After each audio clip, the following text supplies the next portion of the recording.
मेरी तकरीर रिकॉर्ड हो रही, हर 15 दिन 20 दिन में एक छोटा छोटा क्लिप चला दिया जाता है इंडिया टीवी में, और प्रोग्राम दूसरे स्टेट में मना कर दिया जाता है। मेरी तकरीर रिकॉर्ड हो रही, क्या कहेंगे कि देखो मौलाना धार्मिक बनने के लिए बी धार्मिक बन जाओ, एंड टू बी अ धार्मिक it is a good thing, धार्मिक बनना अच्छी चीज है, हम तो कहते। लेकिन हमारे कुछ मीडिया वाले, कुछ नफरती लोग ये कहते हैं कि धार्मिक बनना जरूरी नहीं, टू बी इंडियन बनो। ये बात भी ठीक है, अजीब तरह का सवाल, पहले इंडियन बनो कि पहले धार्मिक बनो। हम तो ये कहते हैं साफ लफ्जों में, नेशन का मामला अलग, धर्म का मामला अलग। हम धार्मिक इसलिए बनने के लिए कहते हैं क्योंकि जो इंसान धार्मिक बनेगा अपने धर्म की रोशनी में अपने बच्चे की परवरिश करेगा। इस धरती का एक महान गुरु आर्या समाज का, हमारे नहीं, आर्या समाज, पंडित दयानंद सरस्वती जी, मौलाना कासिम नानोतवी रहमतुल्लाह अलैह ने बहुत दौड़ाया इनको। इन्होंने इस्लाम के खिलाफ एक किताब लिखी, उस किताब का नाम है सत्यार्थ प्रकाश। उस किताब के आगे लाइन पे जाएंगे आप, आगे पेज में दूसरे तीसरे पहले समुल्लास का जो श्लोक लाए वो बहुत खूबसूरत लाए। मैंने उस किताब को पढ़ा है, मेरे मुताले में है, हम पढ़ते हैं, आप भी पढ़ सकते हैं, संस्कृत में भी है, हिंदी में भी अवेलेबल। पुरानी जितनी भी किताबें आपको मिल जाए धर्म से ताल्लुक से, उसके अंदर आपको मवाद ज्यादा मिल सकता है, परफेक्ट मिल सकता है। नई जितनी भी पुस्तक है उनमें से बहुत सारी चीजें छांट देते। तो धार्मिक के ताल्लुक से वालिदैन का धार्मिक होना कितना जरूरी है वो लिखते हैं, प्रशस्ता धार्मिकी विदिति मास्मगमः मात्रमान पितृमान चार्यवान पुरुषो वैदः। अगर कोई इंसान बड़ा बनेगा, बड़ा बनना चाहता है तो चाहिए उसके माँ बाप को कि वो धार्मिक बने। मात्रमान पितृमान, माँ और पिता, मात्रमान पितृमान चार्यवान पुरुषो वैदा, चार्यवान उसके उस्ताद। हम यहाँ तक बैठे यहाँ बोल पा रहे हैं, ये हमारे उस्ताद की मेहनत का नतीजा और हमारे अम्मी अब्बा की सही तरबियत का नतीजा। कि बचपन में हम लोग छोटे छोटे होते थे, उस वक्त अम्मी पिटाई करती थी, पढ़ने जाओ, जिस दिन सबक नहीं सुनाते थे नूरानी कायदा बगदादी का तो खाना नहीं देती थी, डर कर सबक सुनाकर खाना खा के तब सोते थे। अभी तक याद है कि पढ़ाई के मामले में बहुत अम्मी के हाथ से मार मिली तंबी के तौर पर। इसीलिए कहा गया प्रशस्ता धार्मिकी विदिति यस्सा मास्मगमः। बच्चा नेक बनता है, बच्चा दीनदार बनता है उनके वालिदैन के दीनदार या धार्मिक होने की वजह से। हदीस इसकी तशरीह करती, कुल्लु मौलूदिन यूलदु अला फित्रतिल इस्लाम काना अबवाहु युहव्विदानिही औ युनस्सिरानिही औ युमज्जिसानिही। आप पढ़ लीजिए, इस हदीस की तशरीह पढ़िए और इस समुल्लास का पंडित दयानंद सरस्वती जी का यह तर्जमा पढ़िए, कितनी अच्छी बात कही गई। उन्होंने कहा कि माँ बाप का धार्मिक होना जरूरी, माँ बाप धार्मिक होगा तो धर्म की रोशनी में अपने बच्चे की परवरिश करेगा। मेरे हिंदू भाइयों, मैं नहीं कहता हूं कि आप अपने बच्चे को हम मुसलमानों की हदीस पढ़ाइए, कुरान पढ़ाइए, हम नहीं कहते कि शरीयत पढ़ाइए, हम तो ये कहते हैं आप इसी को पढ़ाइए, मात्रमान पितृमान चार्यवान पुरुषो वैदा प्रशस्ता धार्मिकी विदिति यस्सा मास्मगमः। और ये कहा गया सत्य पूताम वदेद्वाचम मनुष्य पूताम दिवी विदेद्वातम सत्य पूताम दृष्टि पूताम। अपने बच्चों को बात करने से पहले उनको बताइए कि सोचो, सच बोलो, झूठ मत बोलो। पंडित दयानंद सरस्वती जी अब से सैकड़ों साल पहले, काफी साल पहले इस धरती के ऊपर आए, उन्होंने इस बात के ऊपर फोकस की कि बच्चे के माँ बाप का धार्मिक होना जरूरी। हम अगर ज्यादा फोकस करते हैं समाज के मुस्लिम माओ बहनों के ऊपर कि अपने बच्चों की तरबियत कीजिए और धार्मिक बनिए, तो किसी के पेट में दर्द नहीं होना चाहिए। बच्चा धार्मिक बनेगा तो बच्चा इस देश का एक सच्चा नागरिक नागरिक भी बनेगा, बच्चा एक जिम्मेदार शख्स बनेगा।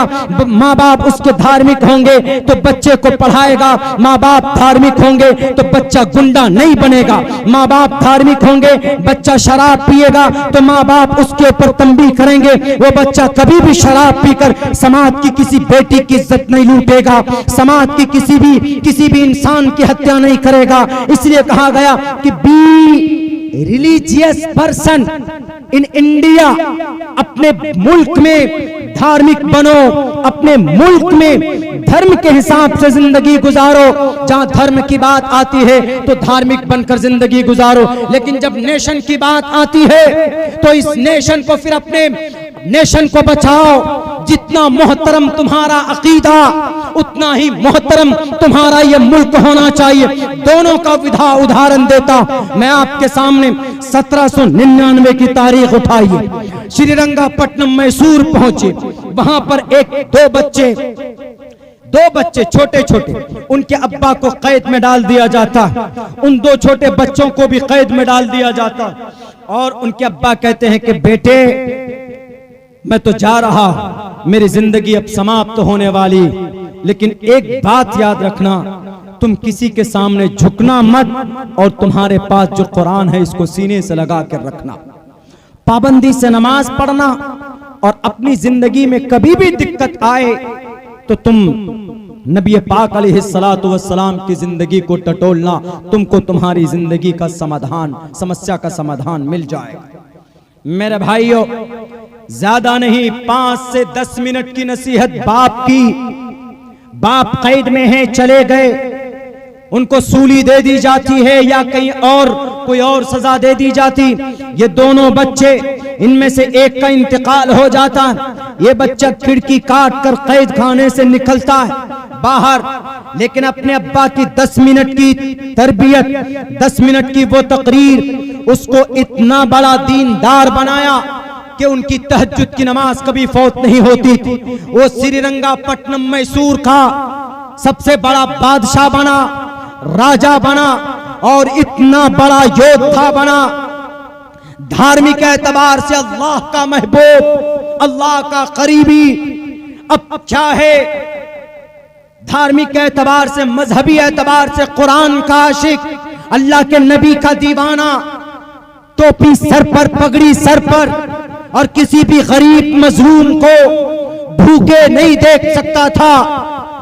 अपने घोड़े पर बैठकर डेली हर दिन इलाके का चक्कर लगाता था, धार्मिक एतबार से मजबूत। लेकिन जब नेशन की बात आई, लेकिन जब इस मुल्क की बात आई, सिर्फ खोखले नारा लगाने वालों, पढ़ो इस मर्द मुजाहिद की तारीख को। एक हाथ में धर्म है, एक हाथ में मजहब है, एक हाथ में कुरान है, एक हाथ में इस पावन, इस धरती की मट्टी की अजमत है, और फजर की नमाज पढ़ता है। फजर की नमाज से पहले तहज्जुद पढ़ता, फजर की नमाज पढ़ता, फजर की नमाज के बाद एक पारे की तिलावत करता, अपने घोड़े को भुलाता, घोड़े को मंगवाता, घोड़े पर बैठकर मैदान जंग में जाता, दोनों हाथ से तलवार चलती। किसी माँ ने ऐसा बच्चा नहीं जाना आज तक भारत की धरती पर कि जिसने एक वक्त में दोनों हाथों से तलवार चलाई हो। ऐसा योद्धा अगर कोई है तो उस योद्धा का नाम शेर कर्नाटक, शेर मैसूर टीपू सुल्तान था। 1799 की तारीख उठाकर पढ़ लो। ये वो मुजाहिद था, एक तरफ अपने धर्म का आशिक, एक तरफ अपने कुरान का आशिक, और एक तरफ अपने इस देश का आशिक। देश का आशिक कैसे? तन्हा अंग्रेज दुश्मन नहीं थे, नवाब मोहम्मद हसन दुश्मन था उनका, और फिर मराठा सेना एक तरफ से दुश्मन थे, दो तरफ से दो फौजें, एक तरफ से अंग्रेज फौज, तीन दुश्मन तीन तरफ है, और एक तरफ से समंदर का पानी उनका दुश्मन है। लेकिन जब कोई बंदा धार्मिक बनता है, जब किसी का लिंक अल्लाह से जुड़ता है, तो अल्लाह तबारक व तआला से मदद की उम्मीद करता। उनके कुछ अपने ही दरबारियों ने, मीर सादिक, मीर जाफर जैसे नाहंजार लोगों ने इस देश के हमारे मुजाहिद को किस मजबूर होना पड़ा और उनको शहादत नसीब हुई। लेकिन ये वो मुजाहिद था, बाप की 10 मिनट की तरबियत ने इतनी इतना बड़ा दीनदार बनाया कि कभी भी तहज्जुद की नमाज उनकी फौत नहीं होती थी। फजर की नमाज के बाद 1 घंटे का मामूल था कुरान करीम पढ़ने का। बाप की तरबियत, इसलिए कहता हूं माँ बाप को तरबियत करना चाहिए अपने औलाद को, ताकि वो देश के लिए भी मरे और फिर अपने अल्लाह और अपनी शरीयत के लिए भी वो कम से कम वक्त निकाले। ये वो श्रीरंगापट्टनम, ये मैसूर का वो मर्द मुजाहिद था कि अंग्रेज की हिम्मत नहीं होती थी उसके सामने जाकर उसके तलवार का मुकाबला कर सके। मेरे भाइयों, गलत नहीं है, गलत नहीं है धार्मिक बनिए, अच्छी बात है। जब धर्म की बात आएगी तो हम सबसे बड़े दीनदार धार्मिक बनेंगे। जब नेशन की बात आएगी तो सबसे पहले कफन बांधकर हम इस देश की रक्षा के लिए आएंगे और आए हैं। मैं उस तारीख को नहीं दोहराना चाहता, बहुत मर्तबा वो तारीख बयान कर चुका हूँ। हमारे हजरात उलमाए किराम यहाँ बैठे हुए हैं, मुअज़्ज़ज़ उलमाए किराम, आप में से भी बहुत से लोग जानते। Therefore, we have to be first and धार्मिक person, the first of all, and then lot of years back and said and mentioned clearly in his authentic book, अपनी किताब में कहा मातृमान माँ का दीनदार होना जरूरी, पितृमान पिता का दीनदार होना जरूरी, चार्यावान उस्ताज का। जब इन तीनों लोगों की मेहनत होती है तब जाकर मातृमान पितृमान चार्यावान पुरुषो वेदा, तब जाकर एक पुरुष जानकार बनता, तब जाकर एक पुरुष महान बनता। मेरे भारत के अंदर जो लोग अनाप शनाप बकते उनको यकीनन धर्म के ताल्लुक से कोई ज्ञान नहीं। सपोज दैट ये मैडम शर्मा क्या बोली अम्मा आयशा के बारे में, अल्लाह के नबी के बारे में, वो नहीं समझती। उन्होंने ये कहा कि मुसलमानों के कुरान में लिखा, मुसलमानों के कुरान में कहाँ लिखा है? कुरान जो 30 पारे का है, कहाँ पे लिखा है कि अम्मा आयशा का निकाह 6 साल की उम्र में, 9 साल की उम्र में रुखसती हुई? ये चीज यकीनन हमारे इस एरिया में अगर आप 9 साल की बच्ची का विवाह करके लेकर आएंगे तो ताज्जुब की निगाह से यकीनन लोग देखेंगे। क्यों? क्योंकि 9 साल में हमारे यहाँ बच्ची बालिग नहीं होती।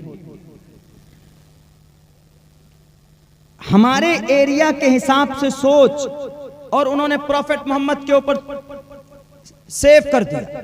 ये कहा कि नहीं, आप बोलते हैं कि मोहम्मद रसूलुल्लाह सेल्फ डिनाइल थे, मोडेस्टी थे, काइंडनेस थे, अंतिम महर्षि थे, जगत गुरु थे, नराशंस थे, अहमदी थे, बैता हमेद थे, मोहन मदन थे, इतना कुछ थे। तो आपके नबी ने, आपके मोहम्मद ने छोटी बच्ची से क्यों निकाह कर लिया? यकीनन जो लोग नहीं जानते उनके जहन में सवाल पैदा हो सकता है, लेकिन यहां समझने की जरूरत है। मैडम या कोई भी, मैं हर किसी को कहना चाहता हूं कि जिनको जान नहीं, ज्ञान नहीं है, उनको जानना चाहिए। अम्मा आयशा का निकाह 6 साल में, 6 साल की उम्र में है और उनकी रुखसती 9 साल कुछ महीने में। आप देख लीजिए, पढ़ लीजिए, ज्यादातर हजरात उलमाए किराम की यही राय। और भी 1-2 रिवायात और 1-2 एहतिमालात हैं, उनके तरफ नहीं जाना चाहूंगा। अगर हुआ 9 साल की उम्र में आपकी अम्मा आयशा की अगर रुखसती हुई है तो कोई आपत्ति की बात नहीं।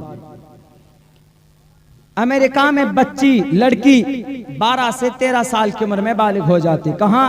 अमेरिका। ऑस्ट्रेलिया में बच्ची 10 साल की उम्र में बालिग हो जाती। अरब कंट्रीज में बच्ची 9 से 10 साल की उम्र में बालिग हो जाती हैं। आज भी बालिग होना औरत के मासिक धर्म का चालू होना, मासिक धर्म यानी उनका महीने का जो पीरियड होता है औरत का, उनका वो चालू होना इस बात की प्रूफ है कि बच्ची बालिग हो गई। तो इन इलाकों में, अरब कंट्री के अंदर मासिक धर्म 9 से 10 साल की उम्र में इस बीच में चालू हो जाता है। क्यों? क्योंकि गर्म वहां का वेदर, वहां का मौसम गर्म है, और जहां गर्म मौसम होगा वहां कम उम्र में बच्चा और बच्चियां बालिग हो जाते हैं वो दोनों। अब अल्लाह के नबी अलैहिस्सलाम के इलाके में 1450 साल पहले की बात।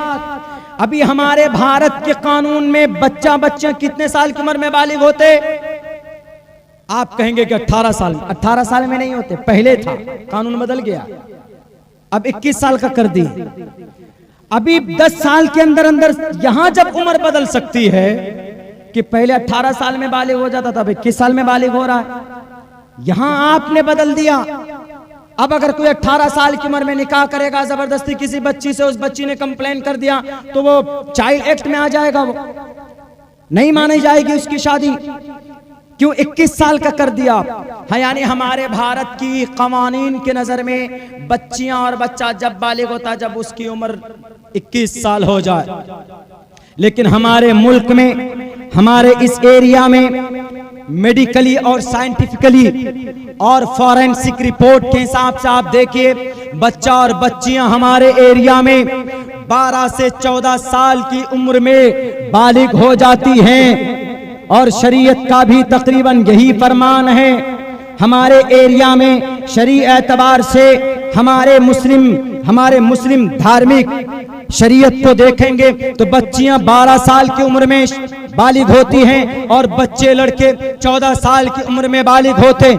उस वक्त का हिसाब किताब अलग था। उस वक्त चूंकि 9 से 10 साल के बीच में बच्चियां बालिग हो जाती थी, मासिक धर्म चालू होता था। मासिक धर्म चालू हुआ, बच्चियां मां बनने के लायक हो जाती, उसकी शादी करा दी जाती थी। और सुनिए मैडम शर्मा, आप बोलते हैं कि मोहम्मद जबरदस्ती लेकर आए, बिल्कुल नहीं। अम्मा आयशा कौन है? अम्मा आयशा वही अबू बकर सिद्दीक रज़ी अल्लाह ताला अन्हु की बेटी, जो अल्लाह के नबी के सबसे ज्यादा करीब थे, बिना किसी तस्दीक के अल्लाह के नबी की नबूवत को माना था। जब आपको मेराज हुई थी तो आप अलैहिस्सलाम आए थे, उधर से अबू जहल ने आकर कहा आप अलैहिस्सलाम को, अल्लाह के नबी अलैहिस्सलाम ने जब बताया मुझे मेराज, मुझे बैतुल मक़दिस दिखाया गया, मुझे सफर मेराज का हुआ है, मैं वहां से आया हूं। उसको बड़ा ताज्जुब हुआ। उसने टोटल के टोटल कुफ़ार और मुशरिकीन को जमा किया और सबके सामने जब ये बात रखी जाती तो सारे लोग हंसने लगे कि अरे आप एक रात के अंदर, लम्हे के अंदर आप Baitul Maqdis, from Mecca to Baitul Maqdis, अब बैतुल मक़दिस टू ये Sidratul Muntaha and come return back, it's very unbelievable. ये बड़े ताज्जुब की बात है, कैसे हो सकता है? तो आप अलैहिस्सलाम उस वक्त इतने परेशानी में पड़ गए। अल्लाह के नबी फरमाते हैं, जब मुझसे सवालात किए गए कुछ कुफ्फार और कुछ यहूदियों के तरफ से कि अच्छा बैतुल मक़दिस देख कर क्या है, बताइए कितनी खिड़कियां, कितने दरवाजे हैं, कितनी लाइटें, सवाल हुई तो कैसे हो सकता है? तो अल्लाह तबारक व तआला ने वही के जरिए से आपके सामने में उस मंजर को पूरे सामने रख दिया गया। आप अलैहिस्सलातु वस्सलाम ने देख देख कर उनके सवालों का जवाब दिया। लेकिन इस वाक़ये को जब कुछ दोस्तों ने, कुछ कुफ़ार ने, कुछ मुशरिकीन ने अबू बकर से जाकर के कहा कि अबू बकर तुम्हारा दोस्त ऐसा ऐसा बकता, ताकि अबू बकर उनसे दूर हो जाए, दुश्मनी हो जाए, तो अबू बकर सिद्दीक ने कहा कि अगर मोहम्मद रसूलुल्लाह बोलते हैं तो यकीनन वो बात सच होगी। उस वक्त अबू बकर सिद्दीक का, अबू बकर का नाम पड़ा था सिद्दीक, तस्दीक करने वाले। वो अबू बकर सिद्दीक, उन्होंने अपनी बेटी 6 साल की उम्र में निकाह क्यों कराते और फिर 9 साल की उम्र में इतने बड़े हसास आदमी, इतने बड़े ताजिर आदमी, इतने बड़े अक्लमंद आदमी, इतने बड़े सखी आदमी अपनी 9 साल की बेटी के ऊपर जुल्म नहीं करते, अल्लाह के नबी के हाथ में हाथ नहीं देते, विदाईगी नहीं होती, रोक दी जाती।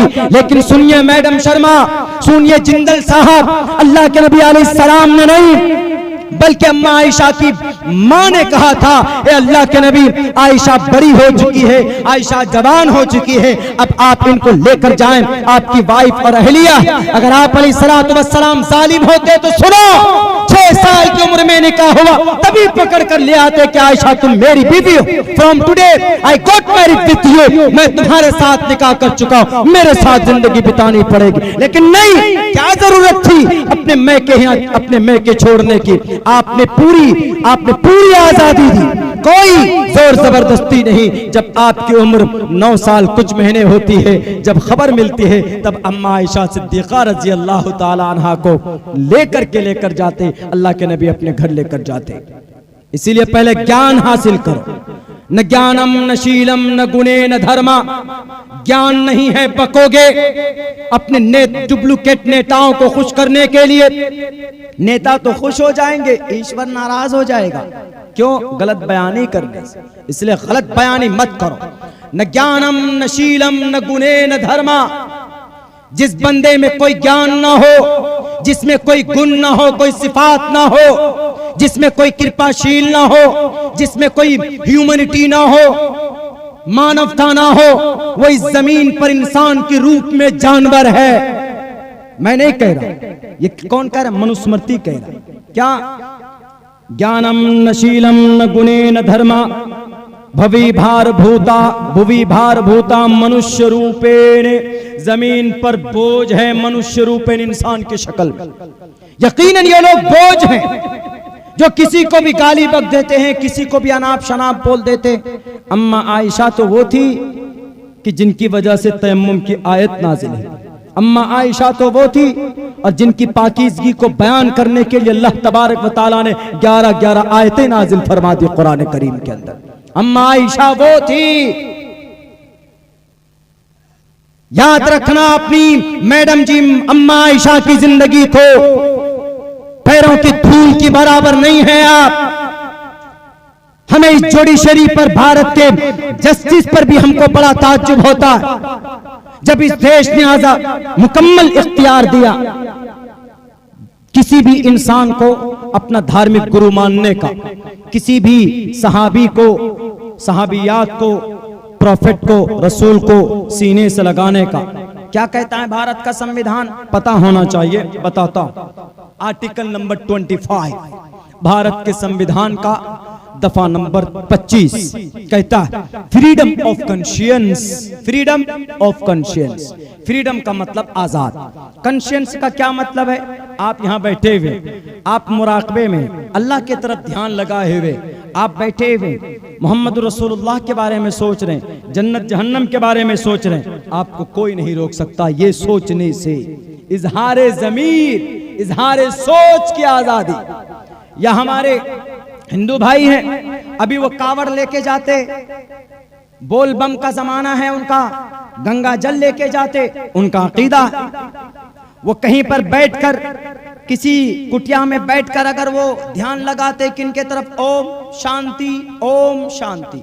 हम अपने खुतबे में पढ़े तो हम इस अकीदे से पढ़ते हैं कि ओम असल में आकार मकार सकार, हम अपने अल्लाह की तरफ निस्बत करके पढ़ते हैं। इसलिए आप लोग नाराज नहीं होइएगा कि ये इस्लाह मुआशरा का अज़ीमुश्शान इजलास में क्या मंत्र वंत्र पढ़ रहे हैं। मजबूरी हो जाती है, कभी कभी समझाने के लिए पढ़ते हैं, वरना मुझे शौक नहीं है मेरे भाई। बहुत ज़्यादा टफ भी है और कहीं पर ये चीज़ एक जगह आपको मिलेगी नहीं। बहुत से लोग फ़ोन करते हैं कि मौलाना अब्दुल्ला हम वेदात पढ़ना चाहते हैं, हम चतुर्वेदी बनना चाहते हैं। हमने कहा कि चतुर्वेदी की कोई पढ़ाई नहीं है। चतुर्वेदी किसी को बनना है, वेद पढ़ना है तो आप संस्कृत लैंग्वेज पढ़ लीजिए, जाती मुताला शुरू कर दीजिए। जाती मुताला करेंगे तो आपको पता चलेगा, पुराने मुसव्वदात को जब आप पढ़ेंगे तो खुद ब खुद पता चल जाएगा कि कहाँ पर क्या है नहीं है। लेकिन यह कि संस्कृत लैंग्वेज एक लाइन याद करने में 1 हफ्ता चाहिए, ढंग से याद नहीं होती। वो जुबान बहुत ही ज्यादा टफ है, जो जुबान उस पे जुबान पर नहीं चढ़ती। तो अब बताइए, कोई हमारे हिंदू भाई अगर वो उनके दिमाग में भोले शंकर हैं, उनके दिमाग में गायत्री मंत्र है, उनके दिमाग में जनाब हनुमान है, कष्ट होता